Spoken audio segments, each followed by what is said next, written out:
40 വർഷത്തിലധികം പ്രവർത്തന പാരമ്പര്യമുള്ള Kochappan group of companies. Cheruthuruthy, Chelakkara, Pazhayannur, Ottupara തുടങ്ങിയ സ്ഥലങ്ങളിൽ ബ്രാഞ്ചുകൾ. തൃശൂർ ജില്ലയിലെ തന്നെ ഏറ്റവും വലിയ wholesale and retail shop Kochappan group of companies. Contact 9447 175 304. Vadakkanchery ജില്ലാ ആശുപത്രിയിൽ ഗർഭപാത്രം നീക്കം ചെയ്യുന്നതിനുള്ള ശസ്ത്രക്രിയയ്ക്ക് പിന്നാലെ വീട്ടമ്മ മരിച്ച സംഭവത്തിൽ ഗുരുതരമായ ചികിത്സാ പിഴവ് ആരോപിച്ച് കോൺഗ്രസ് രംഗത്തെത്തി. എങ്കക്കാട് പള്ളത്ത് വീട്ടിൽ മുരളീധരന്റെ ഭാര്യ നിർമ്മലയാണ് ആന്തരിക രക്തസ്രാവത്തെ തുടർന്ന് മരിച്ചത്. സംഭവത്തിൽ അന്വേഷണം നടത്തി കുറ്റക്കാർക്കെതിരെ കർശന നടപടി സ്വീകരിക്കണമെന്ന് വടക്കാഞ്ചേരി ബ്ലോക്ക് കോൺഗ്രസ് ഓഫീസിൽ നടത്തിയ വാർത്താസമ്മേളനത്തിൽ നേതാക്കൾ ആവശ്യപ്പെട്ടു. കഴിഞ്ഞ വ്യാഴാഴ്ച ജില്ലാ ആശുപത്രിയിൽ പ്രവേശിപ്പിച്ച നിർമ്മലയുടെ ശസ്ത്രക്രിയ വെള്ളിയാഴ്ചയാണ് നടന്നത്. ശസ്ത്രക്രിയയ്ക്ക് ശേഷം സംസാരിച്ച നിർമ്മലയ്ക്ക് പിന്നീട് രക്തസ്രാവം നിയന്ത്രിക്കാൻ കഴിയാതെ വരികയായിരുന്നു. തുടർന്ന് ആശുപത്രി അധികൃതർ തന്നെ ആംബുലൻസ് ഏർപ്പാടാക്കി മെഡിക്കൽ കോളേജിലേക്ക് മാറ്റിയെങ്കിലും ശനിയാഴ്ച പുലർച്ചെയോടെ മരണം സംഭവിക്കുകയായിരുന്നു. ആശുപത്രിയിലെ ഡോക്ടർമാരുടെ നോട്ടപ്പിഴവാണ് വീട്ടമ്മയുടെ ജീവൻ നഷ്ടമാകാൻ ഇടയാക്കിയതെന്ന് block Congress president PG Jayadeep ആരോപിച്ചു. കേരളത്തിലെ ആരോഗ്യരംഗം കുത്തഴിഞ്ഞു കിടക്കുന്നതിൻ്റെ തെളിവാണ് ഇത്തരം സംഭവങ്ങളെന്നും അദ്ദേഹം ആരോപിച്ചു. ഇത് തികച്ചും വടക്കാഞ്ചേരി അല്ലെങ്കിൽ നമ്മുടെ പൊതു ആരോഗ്യ മേഖലയുടെ വീഴ്ചയാണ്.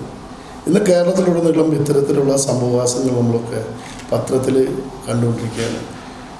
ആരോഗ്യ പ്രവർത്തകർ കുത്തിവെപ്പ് കൈ മാറ്റി കുത്തിവെക്കുന്നു, പ്ലാസ്റ്റർ ഇടുന്ന കാല് മാറ്റി പ്ലാസ്റ്റർ ഇടുന്നു.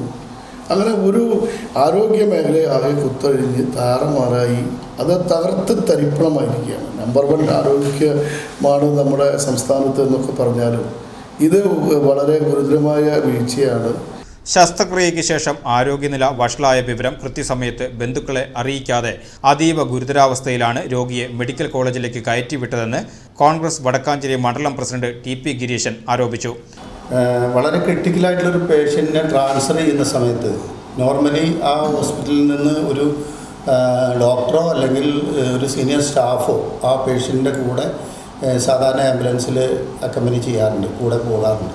ഇവിടെ അതൊന്നും ഉണ്ടായില്ല. വളരെ അനാഥമായിട്ടുള്ള രീതിയിൽ ആ പേഷ്യൻറ്റിനെ അവരുടെ അതും ബൈസ്റ്റാൻഡർ എന്ന് പറയുന്നത് അവർക്ക് ആൾക്കാർ അവർ 2 പേരും മാത്രമേ ഉണ്ടായിരുന്നു, അവരെ കൂട്ടിയിട്ട് വിടുന്നൊരു സാഹചര്യമാണ് ഉണ്ടായത്. അപ്പോൾ അത് അത്തരത്തിലൊരു വളരെ നിരുത്തരവാദപരമായിട്ടുള്ളൊരു പെരുമാറ്റമാണ് ജില്ലാ ആശുപത്രിയിലെ ആൾക്കാരുടെ കയ്യിൽ നിന്ന് അവിടുത്തെ സ്റ്റാഫിൻ്റെ അടുത്ത് നിന്നായാലും ഡോക്ടറുടെ ഭാഗത്തു നിന്നായാലും ഉണ്ടായിട്ടുള്ളത്. അത് തീർത്തും അംഗീകരിക്കാൻ പറ്റുന്നൊരു കാര്യമല്ല. കുടുംബത്തിന് നീതി ലഭിക്കാൻ എല്ലാവിധ സഹായങ്ങളും ലഭ്യമാക്കുമെന്നും അദ്ദേഹം വ്യക്തമാക്കി. ജില്ലാ ആശുപത്രിയിൽ ശസ്ത്രക്രിയ കഴിഞ്ഞാൽ ഡോക്ടർമാർ ആശുപത്രിയിൽ ഉണ്ടാകാത്ത അവസ്ഥയാണെന്ന് കൗൺസിലർ SAA ആസാദ് കുറ്റപ്പെടുത്തി. കുറച്ച് സമയമോ കുറച്ച് നേരമോ അവരെ നിരീക്ഷിക്കേണ്ട ഒരു ബാധ്യത ഉണ്ട്.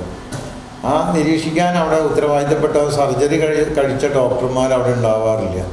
നഴ്സുമാരെ ഏൽപ്പിച്ച് അവർ തൽക്കാലം സ്ഥലം വിടുന്ന ഒരു പതിവാണ് ജില്ലാ ആശുപത്രിയിലും മറ്റ് ആരോഗ്യ മേഖലയിലുള്ള ആശുപത്രികളിലൊക്കെ നമുക്ക് കാണാൻ കഴിയുന്നത്. അതിൻ്റെ ഒരു ദുരന്ത ഫലമാണ് അവർക്ക് എന്താണ് സംഭവിച്ചതെന്ന് സർജറിക്ക് ശേഷമാണല്ലോ രക്തസ്രാവം കൂടിയിട്ടാണല്ലോ മരണം. അത് വളരെ വ്യക്തമാണല്ലോ. അതിനുശേഷം ഇവർ ആ നിരീക്ഷണത്തിലുണ്ടായ പാളിച്ചകൾ, ആ സമയത്ത് ഉത്തരവാദിത്തമുള്ള ഡ്യൂട്ടി ഡോക്ടർ ഉണ്ടാകാതെ വന്നിട്ടുള്ള അപാകതകളൊക്കെയാണ് ഈ മരണം പെട്ടെന്ന് തന്നെ സംഭവിക്കാനുണ്ടായ കാരണം. അവർ മെഡിക്കൽ കോളേജിലേക്ക് പോയപ്പോൾ വീണ്ടും ഒരു സർജറി എടുക്കേണ്ട സ്ഥിതിയിലേക്കാണ് വന്നത്. രണ്ടാമതും ഒരു സർജറി ചെയ്തു. ആ സർജറി ചെയ്തതോടുകൂടിയിട്ടാണ് അവരുടെ മരണം സംഭവിച്ചിരിക്കുന്നത്. അപ്പോൾ ആദ്യത്തെ ജില്ലാ ആശുപത്രിയിൽ നടന്ന സർജറി തെറ്റായിരുന്നു, അത് ശരിയായ വിധത്തിലായിരുന്നില്ല എന്നുള്ളത് ചൂണ്ടിക്കാണിക്കുന്ന ഒരു ഭാഗമാണ് സംഭവം. അതിനുശേഷം മെഡിക്കൽ കോളേജിൽ പോയിട്ട് രണ്ടാമതൊരു ശസ്ത്രക്രിയ എന്തിനു വേണ്ടി വന്നു എന്നുള്ളത് അതിനെക്കുറിച്ച് കാര്യമായിട്ടൊന്ന് അന്വേഷിക്കേണ്ടതാണ്. ഈ പിഴവ് വന്ന ഉത്തരവാദിത്തപ്പെട്ട ആരുടെ ഭാഗത്താണ് വീഴ്ച സംഭവിച്ചെങ്കിൽ ആ വീഴ്ച സംഭവിച്ചവർക്കെതിരെ കർശനമായ നടപടികൾ സ്വീകരിക്കേണ്ടതാണ്. അതോടൊപ്പം തന്നെ ഇനി ഇത്തരം ആവർത്തനമായ വിഷയങ്ങൾ ജില്ലാ ആശുപത്രിയിൽ മാത്രമല്ല സംസ്ഥാനത്ത് ഉണ്ടാകാൻ പാടില്ല. ആരോഗ്യ മേഖല കുത്തഴിഞ്ഞിട്ടുണ്ട് എന്നതിന് വലിയൊരു ഉദാഹരണമാണ് വടക്കാഞ്ചേരിയിലെ ജില്ലാ ആശുപത്രിയിലുണ്ടായ മരണം. തീർച്ചയായും ജില്ലാ ആശുപത്രിയിൽ നടന്ന ശസ്ത്രക്രിയയിലെ പിഴവ് മൂലമാണ് മെഡിക്കൽ കോളേജിൽ എത്തിച്ച് വീണ്ടും മറ്റൊരു ശസ്ത്രക്രിയ കൂടി നടത്തേണ്ടി വന്നതെന്ന് നേതാക്കൾ ചൂണ്ടിക്കാട്ടി. സംഭവത്തിൽ ഭർത്താവ് മുരളീധരൻ പോലീസിൽ പരാതി നൽകിയിട്ടുണ്ട്. കുറ്റക്കാർക്കെതിരെ നടപടി ഉണ്ടാകാത്ത പക്ഷം ബഹുജന മാർച്ച് ഉൾപ്പെടെയുള്ള ശക്തമായ പ്രതിഷേധ പരിപാടികളുമായി മുന്നോട്ടു പോകാനാണ് കോൺഗ്രസ് തീരുമാനം. വാർത്താസമ്മേളനത്തിൽ ജയമംഗലവും പങ്കെടുത്തു.